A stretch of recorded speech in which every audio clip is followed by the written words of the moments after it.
E aí, gente boa, tudo bom com vocês? Então, eu quero falar hoje sobre um texto que está lá de Mateus, capítulo 24, e inclusive esse vídeo é sugerido pelo nosso irmão aí, o Rani, que nos tem dado aí uma contribuição para que a gente possa gravar vídeo. Aliás, eu quero incentivar você, se caso você queira que eu grave um vídeo com um tema específico, você pode colocar aqui, não é? Porque às vezes tem tanta coisa para falar, ou já repetimos tantas coisas, que a gente fica assim, o que eu vou dizer? Qual vídeo que eu vou gravar? Não é?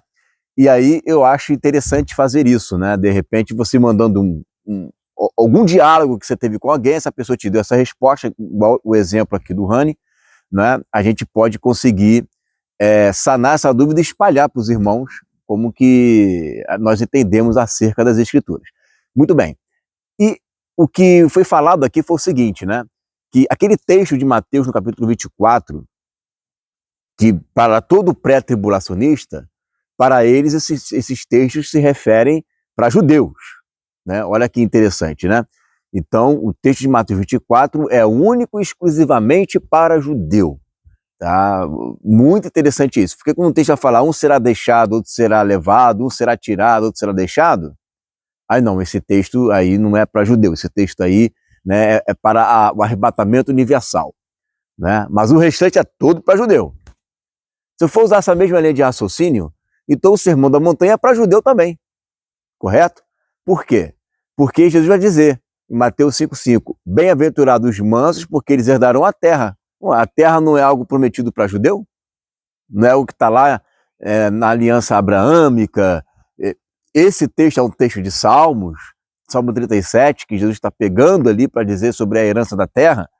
Então, o Sermão da Montanha é para judeu. Irmãos, tudo que foi falado nos 4 evangelhos foi falado para o sermão, as parábolas foram ensinadas para judeus. Judeus foram que escreveram as epístolas. Agora, o fato dele estar falando para judeu não significa que é único e exclusivamente para judeu. Isso daí é um erro, assim, é uma coisa surreal. Senão eu vou escolher o que é para mim e o que é para judeu. O que é para mim? Não, esse daqui eu acho que essa escatologia é para mim. Não, eu acho que essa escatologia aqui é para judeu. Não é? Então, fica a critério do leitor. O que o leitor acha que é aquele texto? É para quem? É para judeu? É para quem? É para gentil? Não é? Então, fica difícil, né? Porque se eu decidir que é para judeu, está decidido, porque é um critério baseado no nada. Só pelo fato dele estar citando ali, ou conversando ali com os judeus. Coisas específicas que são para judeus, está ali específicas que são para judeus, como, por exemplo, a destruição do templo, os que estiverem na Judéia, fujam para os montes, né? Ore para que não seja no sábado, para que não seja no inverno.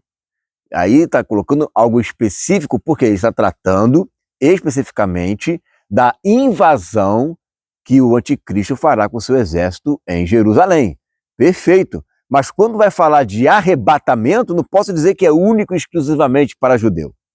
Mas aqui vem uma nova interpretação daquele texto que fala que o Senhor vai reunir, né, vai ajuntar, os anjos irão fazer isso, desde todas as extremidades dos céus, né, que vai fazer esse ajuntamento, que ele vai reunir os seus eleitos. Você se lembra do texto? Ele vai reunir os seus eleitos, todos, né, das extremidades do céu. E aí ele pega o texto aqui de Jeremias, no capítulo 36, no capítulo 49, no versículo 36, que diz assim, Jeremias 49, 36, trarei sobre Elão os 4 ventos dos 4 ângulos do céu, e os espalharei na direção de todos esses ventos, e não haverá país onde não venham os fugitivos de Elão. Então ele pegou esse texto aqui de Jeremias, capítulo 49, versículo 36, que vai dizer que ele usa a expressão os 4 ventos dos céus para dizer que vai fazer o ajuntamento. Bom, primeiro que a interpretação do texto está toda errada. Está toda errada. A interpretação do texto não está dizendo que ele vai fazer um ajuntamento, né, por meio desses 4 ventos. O texto reza assim: trarei sobre Elão, né? Trarei aqui sobre Elão os 4 ventos. Preste atenção, ele vai trazer aqui, né, sobre Elão os 4 ventos, né? Dos 4 ângulos dos céus, e os espalharei. E os espalharei na direção de todos esses ventos. Essa expressão 4 ventos dos céus, não é? É uma expressão que você encontra em Daniel, é uma expressão que você encontra também lá em Apocalipse. Os 4 ventos dos céus, eles apontam para um juízo que Deus retém, não é isso? Ele retém esses 4 ventos, e aí no momento em que ele libera esses 4 ventos, desce um juízo sobre aquela nação. É isso que o texto está dizendo. O texto vai dizer: trarei sobre Elão os 4 ventos dos 4 ângulos do céu e os espalharei na direção de todos esses ventos. E não haverá país, olha o juízo, aonde não venham os fugitivos de Elão. Farei tremer a Elão diante de seus inimigos e diante dos que procuram a sua morte. Farei vir sobre os elamitas o mal, o brasume da minha ira, diz o Senhor, e enviarei após ele a espada, até que venham consumi-los. Porém, o meu trono em Elão destruirei dali o rei e os príncipes, diz o Senhor. Então você veja que esse texto aqui está se referindo a juízo, como é de praxe os textos que falam de 4 ventos do céu. Em Daniel, por exemplo, vai tratar de guerra, vai tratar de batalha. Então como é que eu posso pegar esses textos e, segundo o rapaz lá diz, ele escreveu, né, que Deus direcionou essa mensagem para judeu, então o judeu sabe muito bem o que significa dessas extremidades dos céus.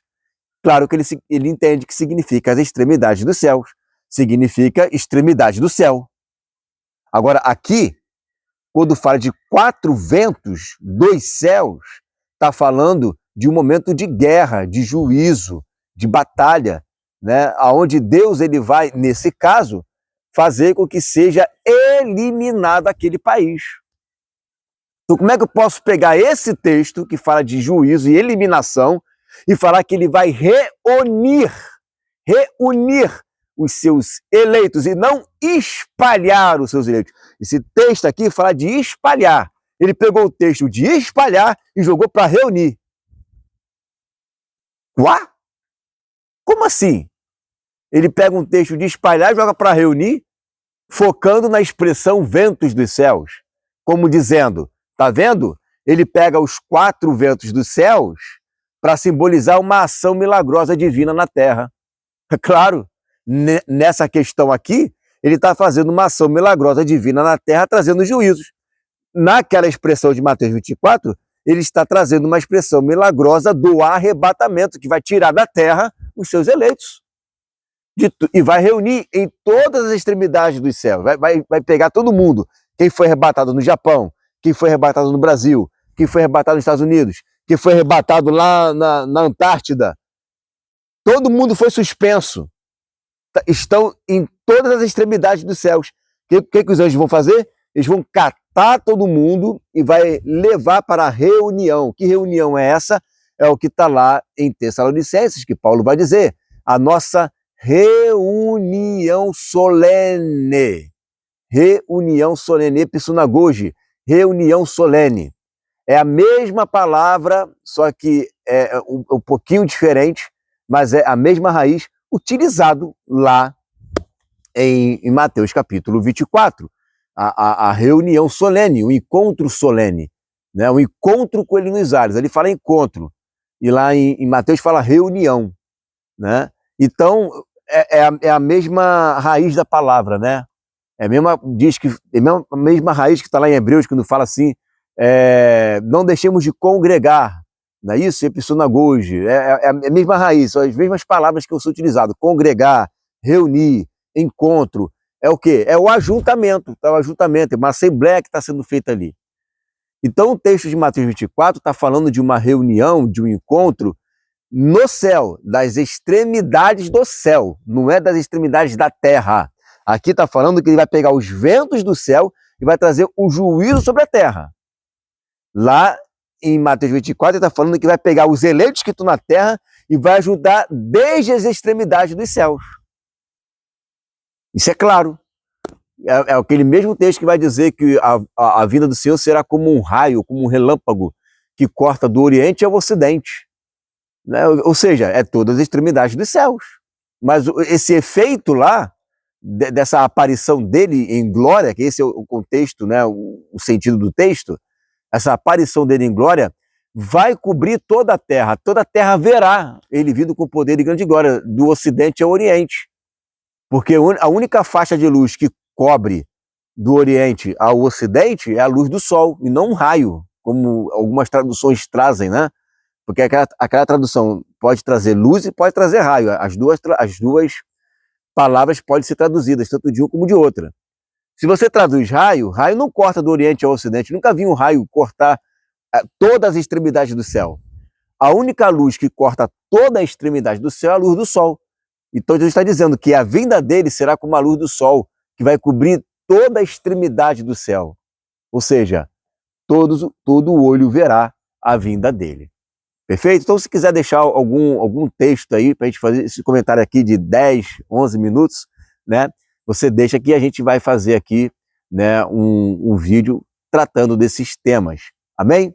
Fica essa palavra em nome de Jesus.